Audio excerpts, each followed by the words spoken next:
¿Cuántos han visto el avivamiento de Asbury? ¿Cuántos están al tanto de eso que está pasando en Estados Unidos? Impresionante, ¿verdad? Ahora, es impresionante porque era un culto como este, muy poca gente, y de repente se estaban yendo y un grupo de chicos dijo, ¿y si no nos vamos y nos quedamos orando? Y se quedaron orando 4 o 5 y de repente empezó a entrar más gente y de repente se empezó a armar una cosa cada vez más grande y de repente eso empezó a trascender, se empezó a ser conocido en el mundo y empezó a volar gente de otros países y de otros lugares y de otras universidades y empezaron a hacer cola y se llenó el lugar donde no hay un predicador famoso, ni había nadie predicando ni siquiera, o sea que se levantaba la gente y se ponía a hablar directamente en medio de la adoración y eso duró en principio unos días y ahora hace semanas que está abierto y la gente sigue yendo. Hay gente haciendo reportes, hay debates en las redes sociales sobre si eso es un verdadero avivamiento o no, que también es interesante porque un despertar de Dios no tiene por qué ser un avivamiento finalmente termina redundando en santificación de un país entero, de un pueblo entero, ¿no? Cuando uno habla de avivamiento no habla de algo que pasa en adoración en una iglesia, habla de un país que verdaderamente cambia, un pueblo que verdaderamente cambia. Y yo creo que es pertinente e interesante hablar de eso hoy acá. Porque esto que pasó, que está pasando ahí, y veremos cuáles son los efectos, también pasó en Israel. Y pasó en Israel cuando reinó Ezequías. Cuando Ezequías empezó a reinar, el panorama en Israel, en Jerusalén, no podía haber sido peor. Estaba en el peor momento. La situación era caótica, como la situación es caótica hoy en el mundo. ¿Cuántos ven que el mundo está diabolizado? Fuera de control, ¿no?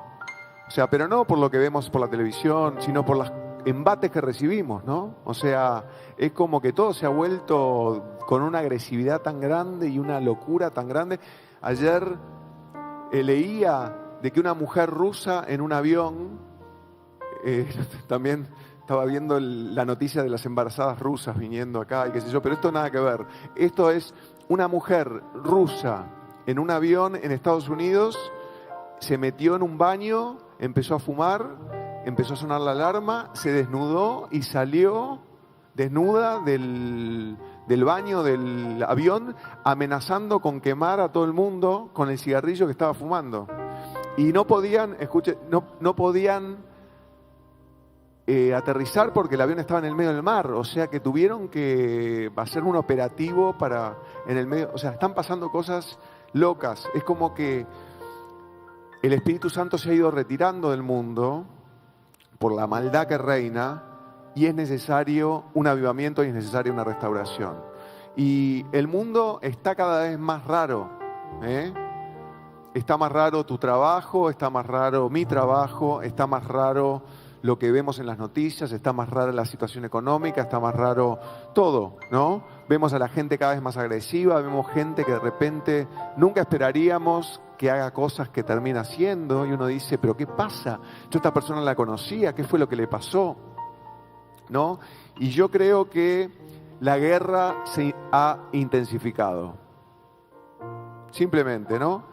El enemigo ha venido con nuevas armas, pero sabemos que si el enemigo viene con nuevas armas, Dios también nos da a nosotros nuevas armas. ¿Cuántos están de acuerdo? El Señor te está dando nuevas armas en esta noche.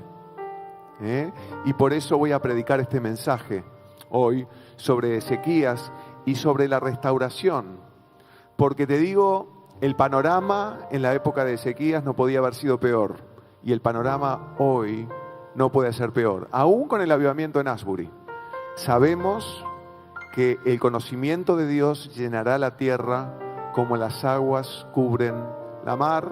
Y eso pasará a pesar de las intenciones del diablo, que sabe que tiene poco tiempo y quiere llevarse la mayor cantidad de almas junto con él.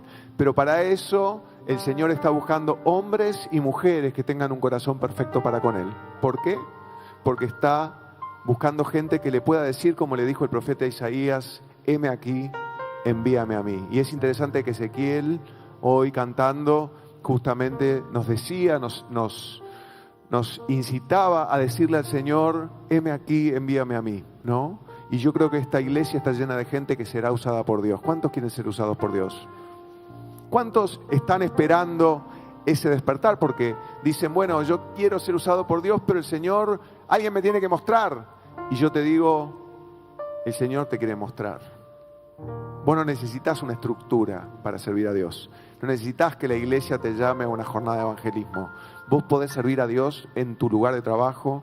Vos podés servir a Dios en tu actividad diaria. Vos podés servir a Dios en cada oportunidad, porque en cada lugar, en cada cuadra, hay una persona con el corazón partido. Hay una persona con el corazón quebrado. En cada lugar a donde vos vas, hay alguien que necesita esa palabra. Pero acá la gran pregunta es, vos decís, pero ¿cómo me va a usar el Señor a mí? Si yo estoy peor, ¿no? Si a mí me pasan cosas que de repente no me deberían pasar, ¿cómo me usará? Y lo que quiero decirte es que el Señor te hace pasar por un proceso para quebrantarte y para que vos, como ese tesoro en vasos de barro que sos, dejes salir afuera todo lo que Él ha producido en vos. Y quizá todo este proceso que has pasado, toda esta batalla que has soportado, tiene que ver simplemente con el hecho de quebrarte primero para después usarte. Porque eso es lo que el Señor hace. El Señor primero te quebranta y después te usa.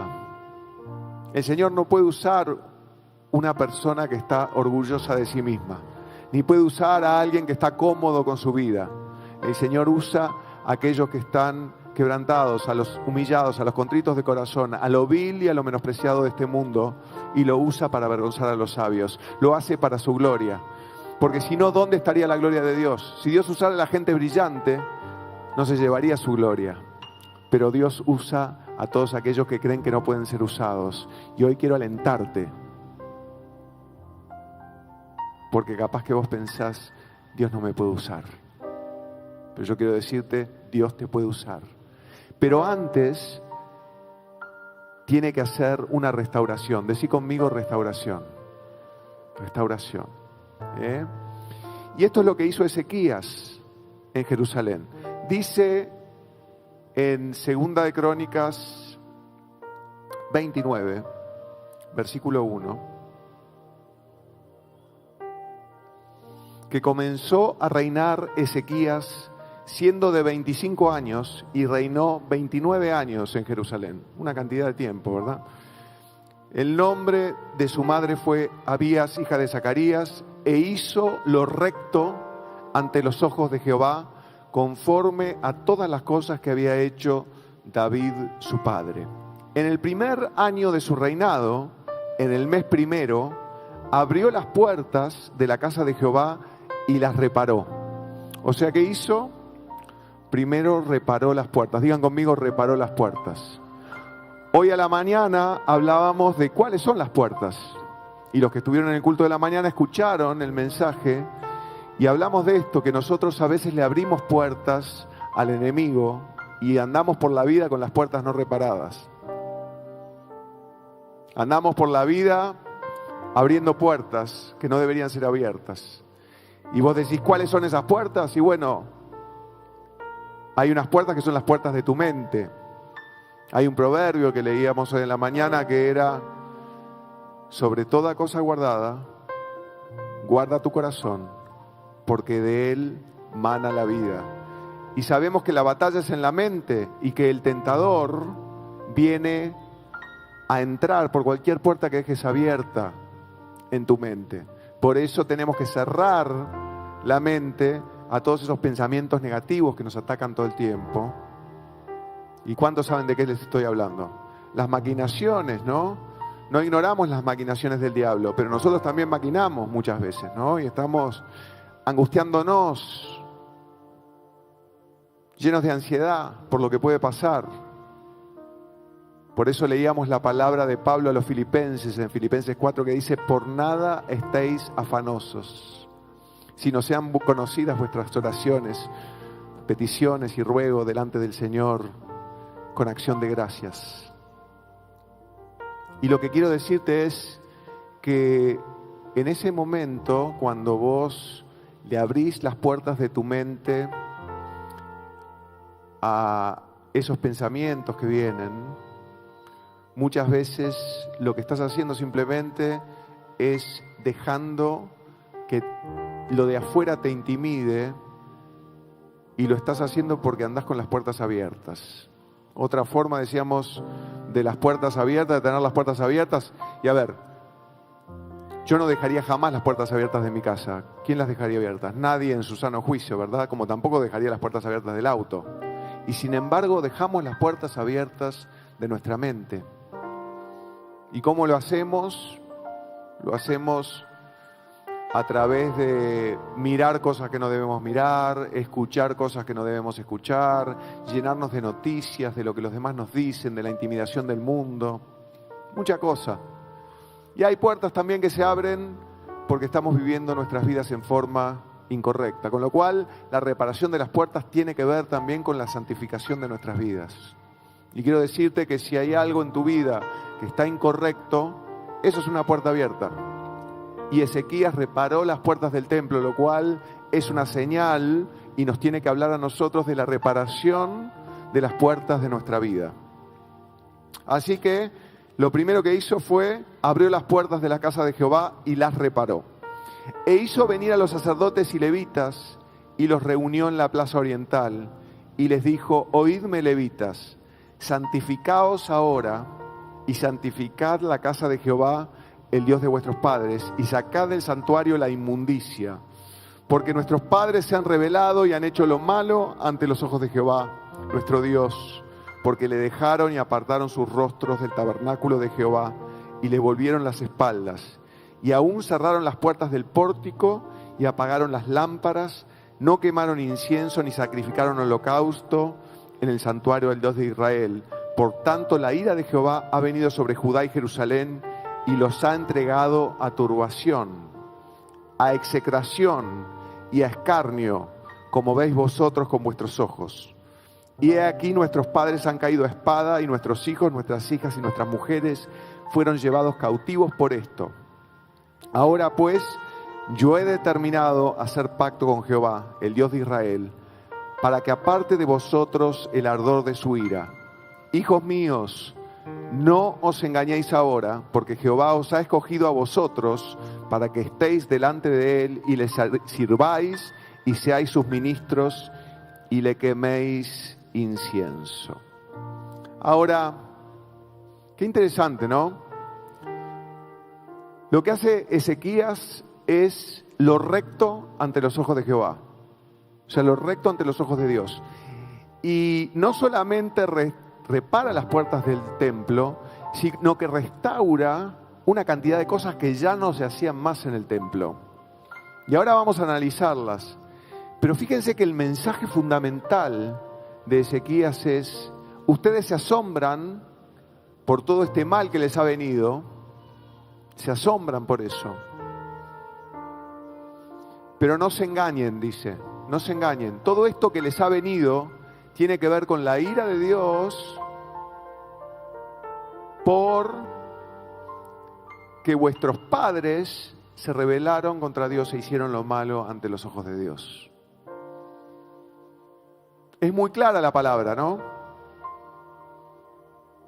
Yo me pregunto por qué como cristianos nosotros muchas veces no entendemos las relaciones de causalidad entre lo que pasa en nuestras vidas y cómo nos estamos portando. ¿Cuántos saben que en Hebreos el Señor dice que Él, a través del autor de Hebreos, es un padre que castiga a todo aquel que ama, a todo aquel que tiene por hijo, azota a todo aquel que tiene por hijo? O sea que si sos un hijo de Dios, el Señor te educa. Digan conmigo, me educa. Me educa, me educa. Y mucho de lo que yo recibo es educación de parte de Dios. Porque qué padre, a ver, ¿cuál es la función fundamental de un padre? Nosotros hablamos tanto, nos llenamos la boca, ¿no? Diciendo, Dios es mi Padre, yo soy su hijo. ¿Cuál es la...? Hoy presentamos un bebé a la mañana y yo decía a la congregación, le decía, ustedes saben que nuestros hijos no son nuestros, son de Dios. Dios nos los ha concedido por un tiempo para que los eduquemos. Nos ha otorgado la administración de su educación, simplemente. Eso es ser padre. Y Él es un Padre perfecto. ¿Y qué padre no educa al hijo que ama? Por eso, hoy, por ejemplo, estaba con Joaquín y con Tomás, mis hijos, y se empezaron a pelear, y a los dos los eduqué para que no se peleen más. Y así es el Señor con nosotros. Por eso la restauración tiene que ver con la santidad. Decirle que está lo tuyo, la restauración tiene que ver con la santidad. El avivamiento tiene que ver con la santidad. Por eso te digo que si este avivamiento es verdadero, el de Asbury, veremos un efecto de santificación, no solamente en Kentucky, no solamente en el lugar donde está pasando, sino en todo Estados Unidos y en el mundo. Veremos un efecto duradero. Si no, será una cosa más, como tantas han pasado. Una cantidad de gente que se reunió en un lugar a adorar a Dios, y será un despertar simplemente. Pero un verdadero avivamiento tiene que ser como el avivamiento que hubo por medio de los puritanos, como el avivamiento que hubo cuando, por ejemplo, en Estados Unidos todos los presidentes tenían que ser cristianos. Si no, no podían ser presidentes. Es más, hasta hace unos años, si un presidente decía que no era cristiano, nadie lo votaba. Hubo un candidato a presidente que era mormón y no pudo llegar. Era imposible, porque no era cristiano, no era evangélico. Pero Estados Unidos perdió todo eso. Y por eso Dios está haciendo algo tremendo ahora, y yo espero que eso redunde en un avivamiento real y que haya una santificación real. Pero para eso tiene que haber restauración de la santidad, y restauración de la santidad en esas vidas de ese país, porque todo empieza por la iglesia. ¿Cuántos saben eso? Todo empieza por la iglesia. El juicio empieza por la iglesia y la santificación empieza por la iglesia también. Entonces, si la iglesia no se santifica, ¿cómo se va a santificar el mundo? Si nosotros no volvemos a lo que le fue dicho al pueblo de Israel por Ezequías, ¿cómo Dios lo va a hacer? Así que, ¿cómo puede Dios usar a alguien que todavía está dudando? ¿Cómo Dios puede usar a alguien, o cómo alguien puede recibir algo si todavía está entre dos mentes, entre dos, ¿no? Ustedes conocen las palabras del apóstol Santiago, que dice: no piense tal hombre que recibirá cosa alguna del Señor. El hombre de doble ánimo, ¿verdad? ¿Hasta cuándo? Decía el autor de Hebreos. ¿Hasta cuándo? Decía Elías al pueblo de Israel: estaréis entre dos posibilidades. Si Jehová es Dios, digan que Jehová es Dios. Si Baal es Dios, pero no pueden estar entre dos mentes. No pueden estar pidiéndole a Dios y al mismo tiempo sirviendo a Baal. No pueden estar haciendo dos cosas. Tienen que decidirse por una. Y este es el llamado que Dios está haciendo hoy a la iglesia. Yo puedo hablarte de cualquier cosa, pero hoy puedo decirte cualquier cosa que te haga sentirte bien, pero puedo decirte también la verdad. Y la verdad es que si vos estás buscando restauración en tu vida, si te sentís sumamente atacado, es tiempo de buscar un cambio. Creo que fue Einstein, o por lo menos esta frase es atribuida a Einstein, que dijo: no se puede hacer siempre lo mismo y esperar un cambio. ¿Cuántos saben eso? ¿Cuántos saben eso? No podés seguir haciendo siempre lo mismo y esperar un cambio, ¿verdad? Si vos pensás que el cambio va a caer del cielo, tengo buenas y malas noticias.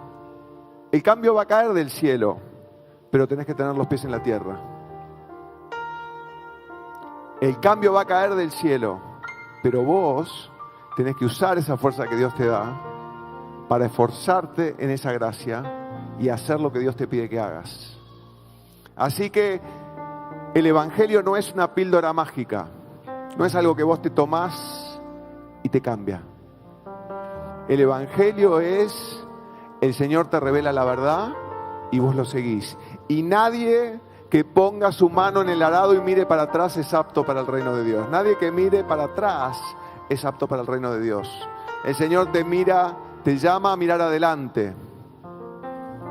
Nadie que tiene otras prioridades es apto para el reino de Dios.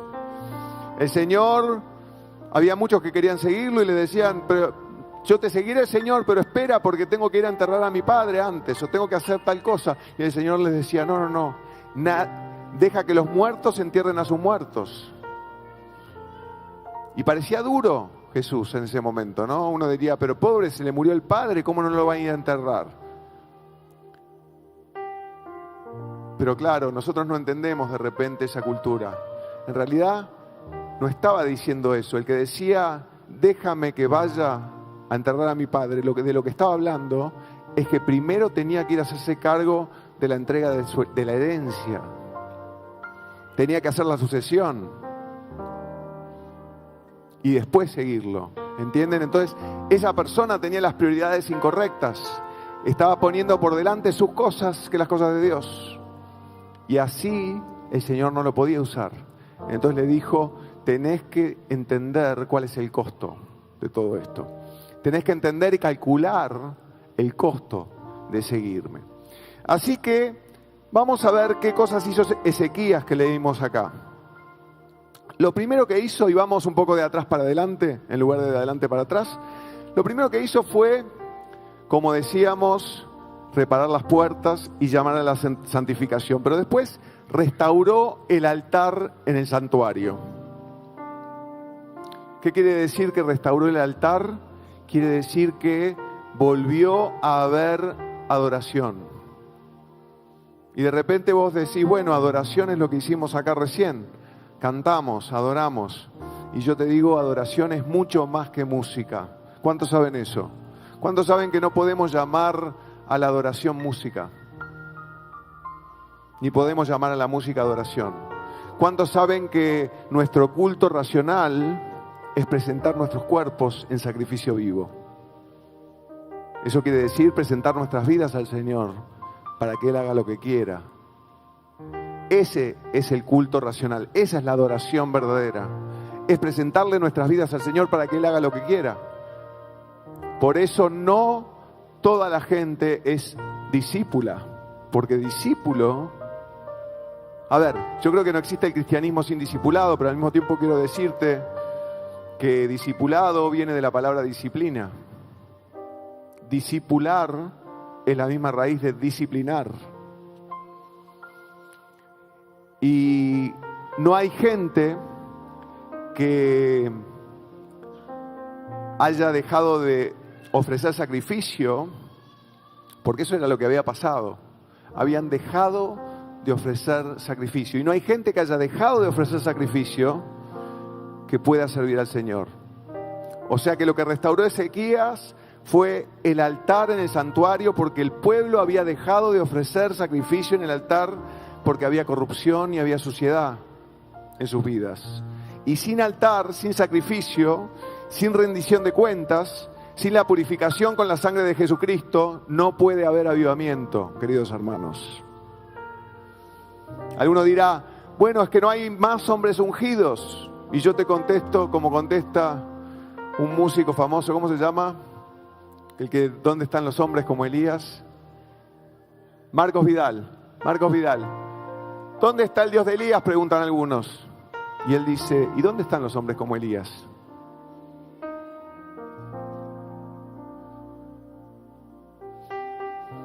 ¿Dónde está el Dios de Moisés? ¿Y dónde está Moisés entre ustedes? Así que, hermanos, sin altar, sin sacrificio, sin rendición de cuentas, sin la purificación con la sangre de Jesucristo, no hay avivamiento. Y la buena noticia, que ahora te la voy a dar, es que el Señor te ve a vos hoy, aunque no lo seas, santo. Decía que está al lado tuyo, Dios te ve santo. Yo sé que le estás diciendo que está al lado tuyo, no lo puedo creer. Necesita escucharlo de nuevo, decirle de nuevo, Dios te ve santo. O santa. ¿Y por qué es eso? Y porque has sido purificado con la sangre de Jesucristo, aunque no lo seas. Y gozás de la imputación de la santidad. Qué raro que suena eso, ¿no? Gozás de la imputación de la santidad. Pero es verdad. Tenés un beneficio que es que te ha sido imputado, o sea, te ha sido aplicada la sangre de Cristo y Dios te ve a través del filtro de la sangre de Jesús. Con lo cual te ve perfecto, aunque no lo seas, y escucha todas tus oraciones, no porque hayas hecho las cosas bien, sino porque sos un hijo de Dios y estás incluido en Cristo por la redención que Él compró de tu vida, por la redención que Él consiguió de tu vida a partir del derramamiento de sangre inocente. Así que si vos crees en Jesús y lo confesás con tu boca y lo crees en tu corazón que Él es tu Señor y tu Salvador, sos salvo tú y tu casa. Y lo que quiere decir eso es que el Señor ya no te negará ninguna oración. Decía que está al lado tuyo, ninguna oración te será negada si crees esto. Pero ¿qué pasa? Hemos pedido en nuestro propio nombre. Hemos pedido en nuestro propio nombre. Le hemos dicho, Señor, acordate que ayer hice esto otro. Acordate que te serví ayer. Acordate esto, acordate lo otro. Y Dios dice, no me agradan esas cosas. Eso para mí son trapos de inmundicia. Esas obras que vos me decís que son buenas no son suficientes. Pero la obra de Cristo sí es suficiente. O sea que si vos venís no en tu propio nombre, no en el nombre de Felipe, sino en el nombre de Jesús, entendiendo que eso quiere decir que no venís en el nombre tuyo, sino venís en el nombre de Jesús, Dios no te puede negar ninguna oración. Y eso es lo que el Señor está restaurando también ahora, tu fe. O sea que el Señor no te puede negar la oración, porque que vos vengas en el nombre de Jesús es como que Jesús estuviera haciendo la oración. ¿Y cuál ha sido el error? Nos han enseñado que nosotros tenemos que pedir en base a lo que nosotros hacemos. Y Dios no es un Dios transaccional. O sea, no transacciona con el hombre. O sea que Dios no te va a dar nada jamás por nada que vos hiciste. Todo lo que vos hagas será por gratitud. Y Él te usará porque vos estás agradecido. Pero te habrá dado todo antes. Te habrá dado las cosas antes. ¿Antes por qué? Por fe. Por eso sos salvo por gracia mediante la fe. Y Él guarda tu corazón mediante la fe. Sos salvo por gracia por medio de la fe. O sea que es la fe lo que te conecta con el Señor. Y la fe es la certeza de lo que vos esperás, la convicción de lo que todavía no tenés, pero que es una promesa que ya viene. ¿Cuántos saben eso? ¿Cuántos lo reciben? ¿Cuántos están esperando cosas como esto del templo? Recíbanlo, porque si lo han pedido en el nombre de Jesús, ya viene. Ya viene, no se tarda. El Señor lo cumplirá, lo hará. ¿Cuántos le dan gloria al Señor en este momento?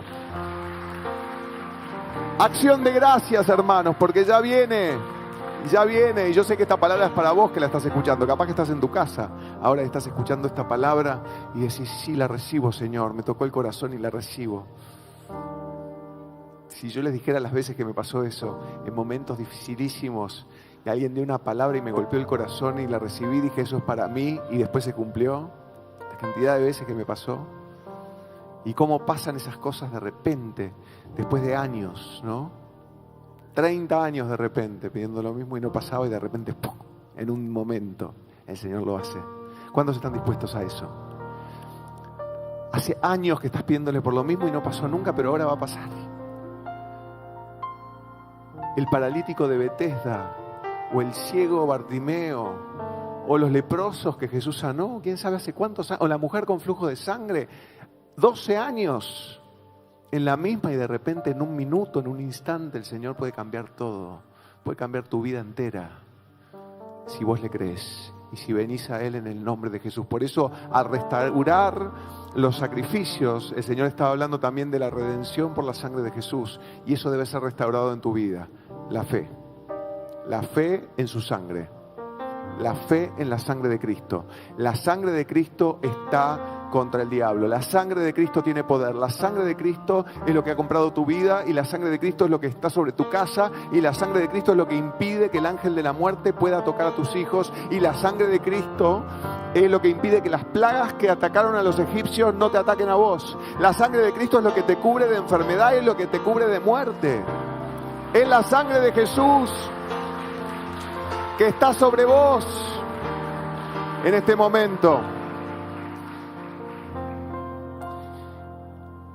Lo segundo que él restauró, Ezequías, fue el incienso en el santuario. Él volvió a quemar nuevamente incienso. ¿Y sabes lo que quiere decir eso? Eso es una vida de oración delante de Dios. Y alguno dirá, bueno, pero está bien, yo oro, pero el Señor quiere restaurar en vos una vida de oración. Y vos decís, ¿qué quiere decir esto? Y bueno, el Señor está esperando algo más que vos vengas con la listita de cosas que necesitas. Quizás eso. Una vida de oración es un poco más que pedirle por las 4 o 5 cosas que necesito cada mañana. Una vida de oración es una vida de oración constante, de relación constante. Es un estado de stand-by. Valga la redundancia. ¿Saben lo que es stand-by? Es cuando estás como a la espera, a la expectativa, y estás todo el tiempo conectado y estás esperando que el Señor te haga esa bajada en ese momento. No es estar todo el tiempo conectado con Dios, consciente absolutamente de la presencia de Dios en cada minuto de tu vida, lo que Pablo llama orar sin cesar. Que es que ya no exista un momento donde tu conciencia del Dios viviente al lado tuyo no sea una realidad completa.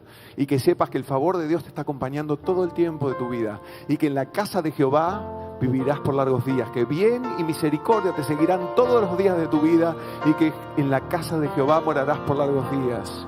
Que el Señor es tu pastor y nada te faltará. Que en lugares de delicados pastos te hará descansar. Que Él adereza mesa delante de tus angustiadores. Y que te da la victoria, y que aunque andes en valle de sombra de muerte no temerás mal alguno, porque Jehová el Señor está contigo. Y no habrá saeta que huele de día, ni pestilencia que ande en oscuridad que te pueda tocar. Pueden caer 1000 a un lado y 10.000 al otro, pero a vos no llegará. ¿Por qué? Porque el Señor escucha a aquellos que claman a Él. Él dice, clama a mí y yo te responderé. Pero no me hagas la listita de supermercado, no la necesito. Ya sé de todo lo que tenés necesidad. Simplemente disponete a mí, a estar en contacto completamente conmigo y probame en esto, dice el Señor. Si no, derramaré hasta que sobreabunde. Si no, abriré las ventanas de los cielos. Si vos realmente restaurás tu vida de oración. Así que hablamos de restauración de los pórticos, de las puertas. Hablamos de restauración de la fe. Hablamos de restauración de una vida de oración. Y quiero hablarte de una cosa que es muy importante, que es la restauración de la lectura de la Biblia. Hoy hablé de eso a la mañana. Y digo, ¿cómo vamos a tener avivamiento si estamos confiando en predicadores que nos dan la Biblia masticada? Y quiero decirte que el comer la Biblia masticada, esta idea es muy asquerosa, pero me la dio el Señor. ¿Qué voy a hacer? Te la tengo que comentar. Es como comer comida previamente masticada por alguien. ¿No preferís comerte el asado vos primero? Que lo coma otro y te dé el bolo alimenticio. Y te lo dice un predicador. Pero ¿cuántos saben que yo no puedo recibir todo lo que Dios quiere de mí, de un predicador? Y aunque sea el mejor predicador del mundo, no lo puedo recibir. No puedo recibir ni de Spurgeon, ni de John MacArthur, ni de Dante Gebel, qué sé yo a quién escuchás. Pero no lo podés recibir de ellos, lo tenés que buscar vos. Por eso Dios muchas veces permite que llegues a lugares de desesperación para que dobles tus rodillas y lo busques vos. Y ya no estés esperando que alguien te dé la palabra digerida, porque no es buena la palabra digerida. La palabra hay que comerla entera, como el pueblo de Israel tenía que comerse el cordero entero antes de poner la sangre del cordero en los dinteles de las puertas. Tenés que comerte la palabra entera. Y eso quiere decir que no podés saltearte la palabra. No podés. ¿Vieron? ¿Quiénes ven series? A ver, un poco de unción de honestidad acá.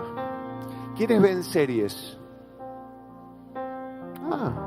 Hay algunos verdaderos, otros mentirosos.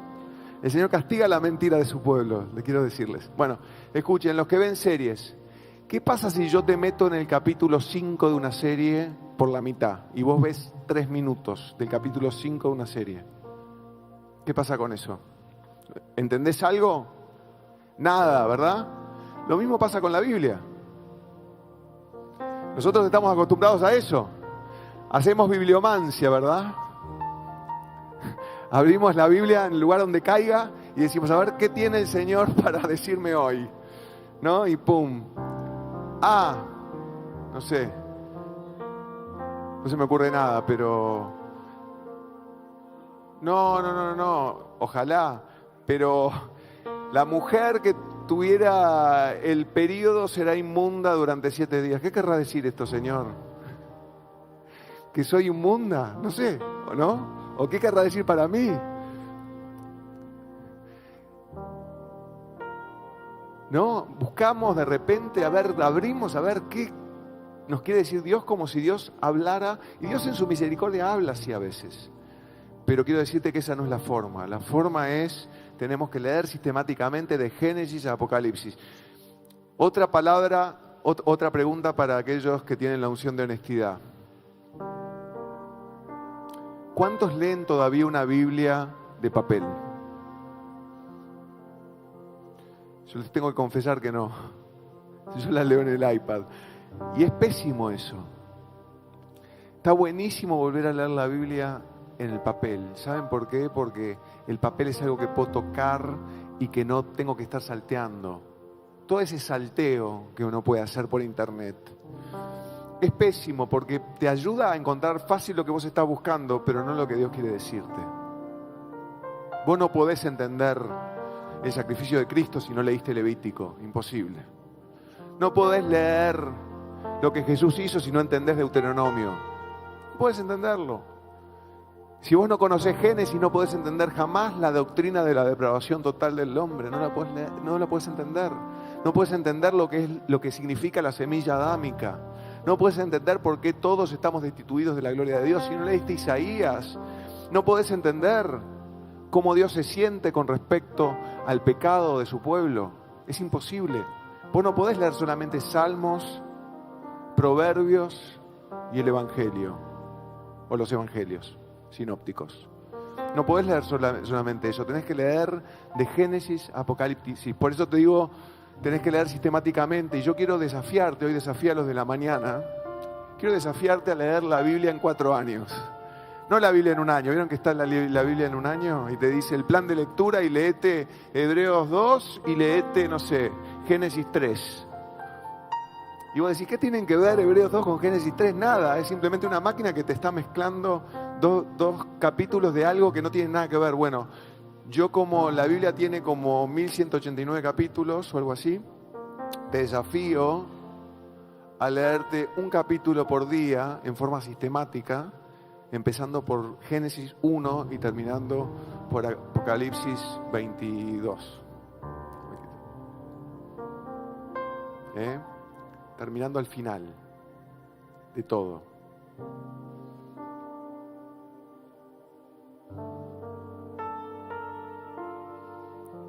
¿Cuántos están conmigo?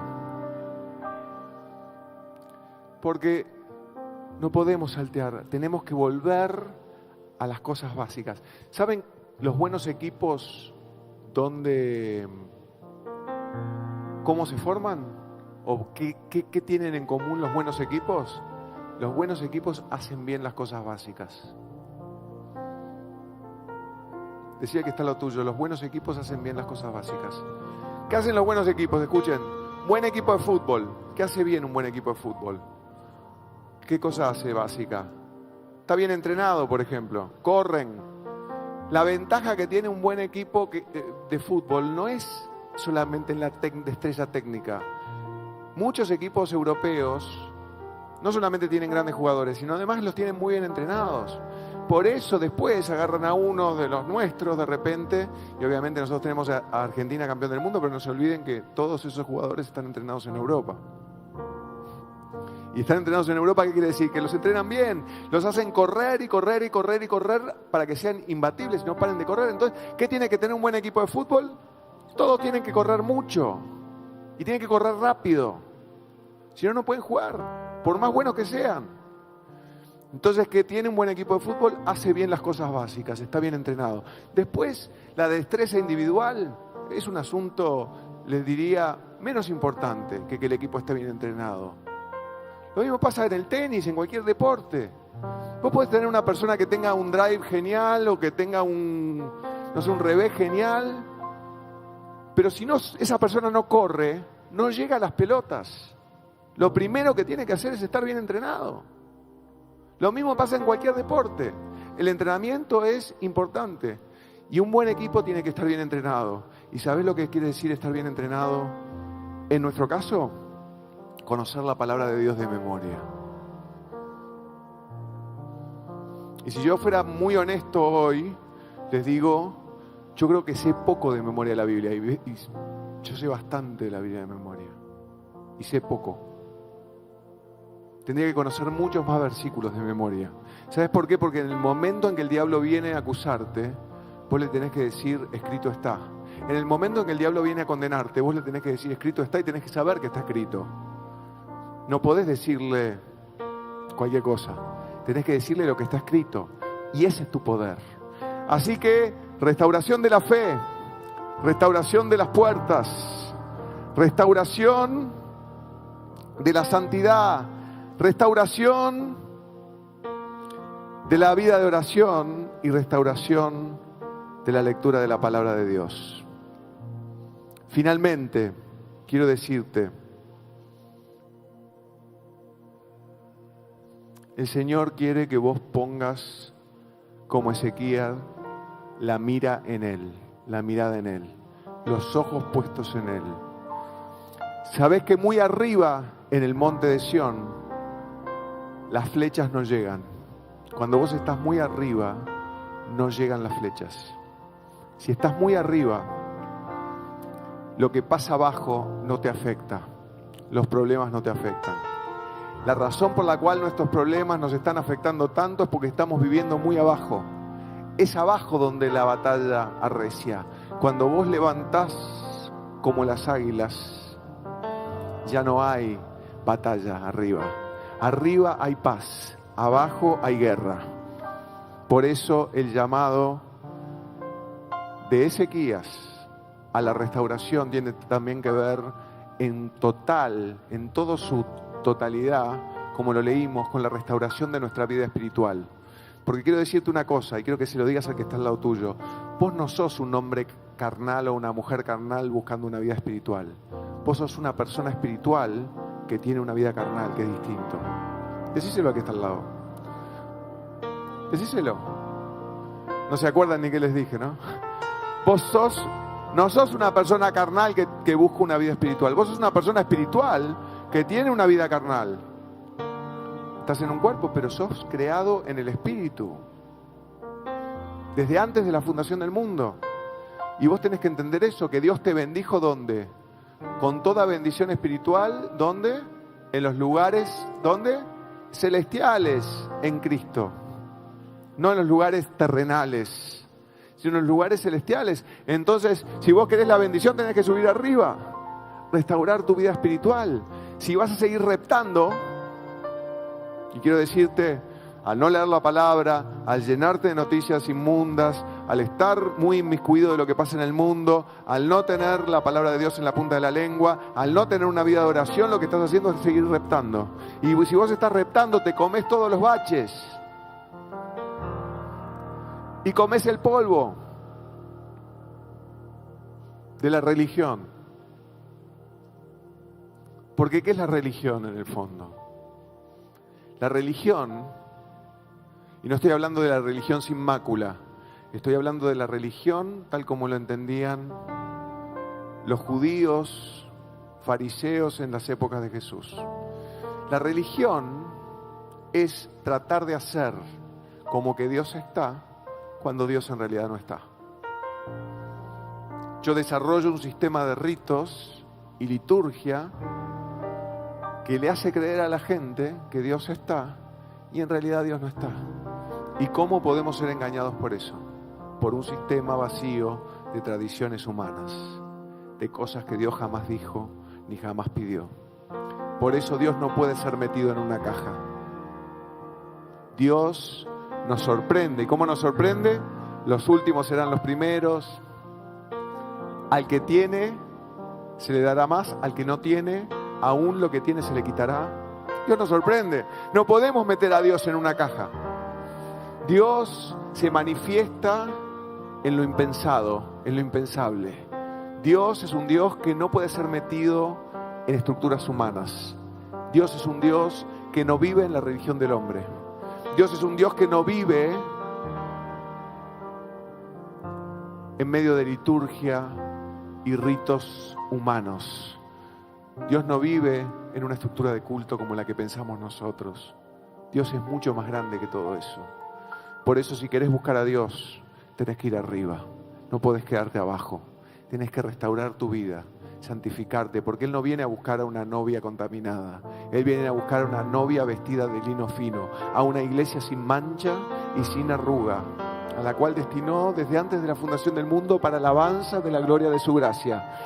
Él vino a buscar gente cambiada y transformada por el poder de su gloria. Él viene a buscar gente que ha decidido seguirlo porque Él ha cambiado su vida, por gratitud. Él viene a buscar gente que tiene las prioridades correctas, no incorrectas. Él viene a buscar no gente que busca el mundo, sino gente que busca a Dios.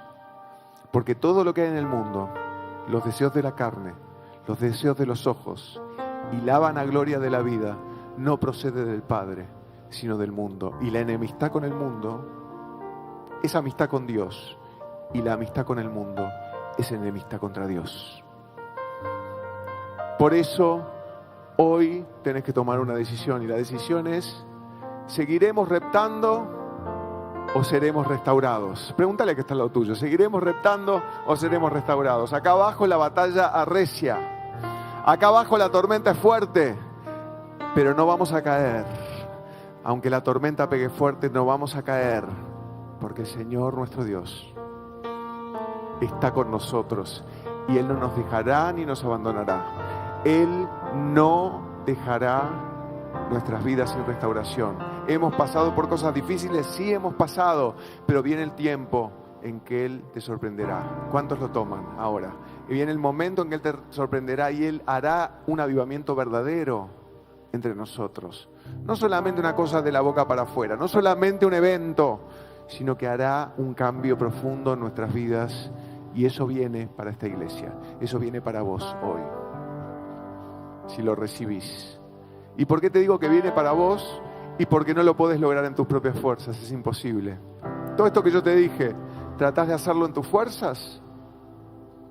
Imposible. ¿Cuántos han tratado de hacer estas cosas en sus fuerzas? Leer la Biblia más, orar más, no lo podemos hacer. ¿Por qué no? Y porque, ¿sabes lo que es tratar de hacerte? Quiero darte una demostración gráfica. Suponete que vos querés ir a pescar, ¿no? Y estás pescando en un terreno que es de alguien más. Y esa persona te dice: no tenés permiso para pescar en este terreno. ¿Qué tenés que hacer? Te tenés que ir. Y Dios te está diciendo eso sobre el cambio en tus propias fuerzas. No tenés permiso para pescar en este terreno. No tenés permiso para cambiar en tus propias fuerzas, porque si no, yo no me llevaría la gloria. Mudate al terreno de al lado y ahí sí tenés permiso. Y ese es el terreno de mis fuerzas. Ahí podés pescar tranquilo. Nosotros hemos estado tratando de pescar en el terreno incorrecto. Hemos estado tratando de lograr cosas en el lugar incorrecto y es confiando en nuestras propias fuerzas. Y eso termina siendo religión. Por eso quiero decirte que la base de todo esto que hemos hablado es el buscar al Señor para que Él te dé las fuerzas para hacer lo que Él quiere hacer. Tiene que ver con concentrarse en buscar a la fuente de todo lo bueno. La fuente del agua de vida.